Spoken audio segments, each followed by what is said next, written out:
Imagine you're deep in the Sierra Nevada mountains. The sun has vanished behind the granite peaks, the campfire is crackling, and the entire world has shrunk to just that tiny, flickering circle of light. It's completely silent. But then you hear it, a soft, low humming seeming to come from the impenetrable darkness just beyond your fire. Right. Is it just the wind and the pines, or is it something else? Welcome to a place where the mountains are said to be watching. And for countless campers, that humming is just the beginning. Yeah. This is the heart of one of America's most unsettling and persistent regional legends, the lost campsites of the Sierra Nevada. Okay. And what makes this story so chilling, Kat, is that it's not your typical ghost story. Not at all. We're not talking about shadowy figures or, ghostly apparitions. No. We're talking about something far more subtle and maybe far creepier. People report seeing flickering lanterns, like old-fashioned oil lamps, moving silently between the trees at night. Wow. They hear that disembodied humming, and then there's the most specific phenomenon, the distinct sound of two stones being rhythmically tapped together. And here's the detail that gets under my skin. The moment you call out to it, the moment you shine your flashlight in its direction, the tapping just stops. Instantly. It's not trying to communicate. Oh. It feels like you've just noticed something that was never meant for you. Oh, it's so unnerving. So, Mark, for our listeners, where does a legend like this even begin? What's the history here? Right. What's the history here? It all goes back to the California gold rush in the mid-19th century. Okay. Thousands of prospectors, driven by dreams of fortune, flooded into the Sierras. They set up these rough, temporary camps in remote, dangerous territory. Yeah. But the Sierras are unforgiving. A sudden winter storm, what they called a Sierra Nevada snow eater, could dump 20, 30, even 40 feet of snow in a matter of days. Wow. Entire camps and everyone in them would be buried, wiped off the map. And the idea is that these are the spirits of those lost miners, Right. still wandering their final resting places. That's the most common explanation. But what elevates this from simple folklore is the incredible consistency of the reports. You have campers, hikers, park rangers in totally different parts of this vast mountain range, decades apart, all reporting the exact same three things: the phantom lantern, the sorrowful humming, and the rhythmic stone tapping. But there's that other layer to it, too, the part that really fascinates me. Yeah? This overwhelming feeling campers report that the mountains aren't just a location, but a presence. That they are allowing you to be there and that your welcome is fragile. Exactly. It's a concept that modern horror has become obsessed with. Yes. Think about a film like The Ritual. The characters aren't just lost in a Swedish forest. They've trespassed into the domain of an ancient being, and the woods themselves feel alive, hostile, and intelligent. Right. That's the same feeling people describe in the Sierras. Oh, 100%. Or it reminds me of the original Blair Witch Project. Yeah. The most terrifying parts of that movie aren't jump scares. It's the psychological dread of being lost, the sound of twigs snapping in the dark, and the feeling that the woods themselves are toying with you, turning you in circles, leaving those creepy stick figures. Exactly. It's about the environment becoming the monster. That's a perfect parallel. The film captures the psychology of wilderness isolation.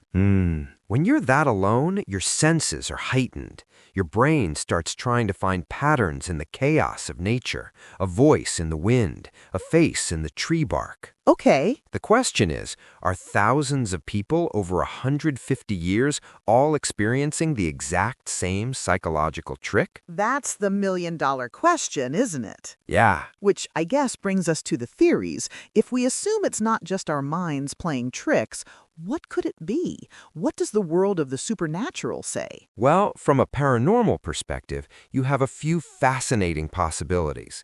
The first, and most straightforward, is a residual haunting. Okay. You can think of it like an old film reel or a groove in a vinyl record. A traumatic, emotionally charged event, like a group of miners freezing to death, imprints its energy onto the landscape. Right. The humming, the tapping, it's just an echo of the past playing on a loop. That would explain why the stone tapping stops when you acknowledge it. The recording isn't intelligent. That makes sense for the sounds. It's just an echo. But what about the lanterns? Right. People report those lights moving with a seeming purpose, as if someone is carrying them, navigating the terrain. People report those lights moving with a seeming purpose, as if someone is carrying them, navigating the terrain. And that doesn't feel like a simple, mindless recording. You're right, which leads us to theory 2, intelligent spirits. In this view, these aren't echoes, but the actual conscious ghosts of the miners. Maybe they're leading modern travelers away from the dangerous paths that claimed them. Maybe they're just lost souls, stuck in a loop, endlessly reliving their final desperate moments. This is closer to the entities in shows like Supernatural, right? Ghosts that are tied to a location by unfinished business. Okay, so we have echoes of the past or conscious ghosts. Right. But Mark, neither of those theories fully explains that core feeling we talked about, the sense that the mountain itself is alive and aware of you, the feeling of being allowed to pass through. And that brings us to the third, and for me, the most profound theory, a genius locus, or an ancient mountain consciousness. Wow. This idea posits that the phenomena have nothing to do with human spirits at all.